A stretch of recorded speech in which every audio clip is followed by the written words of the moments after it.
No, I think what the Bible says about sexuality is that God intends it for marriage, and that anything outside of that is really like an incomplete fulfillment of that desire. I would say that we typically would avoid the topic of sexual consent, just avoid the topic of sexuality, period. I think it's sometimes sort of looked down upon if you are somebody who believes in abstinence. People see it as sort of like, oh, you're just like an oppressed by religion or by your parents.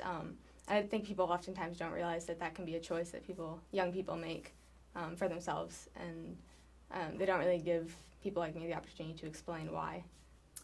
Honestly, I would say even if you personally disagree with having sex outside of marriage, not everybody does, and that's their choice. And it's important for you to hear everyone's opinions and for them to hear your opinion. It's a place where you can voice your opinions about sexuality and consent, and your opinion is just as valid as theirs. If you don't have people of faith willing to, share their experiences, then you kind of might get a one-sided view of things, and people of faith may feel a little bit like pushed to the sides of conversations, may not really want to speak up. Honestly, if I were a freshman, I wouldn't want to speak up about my faith.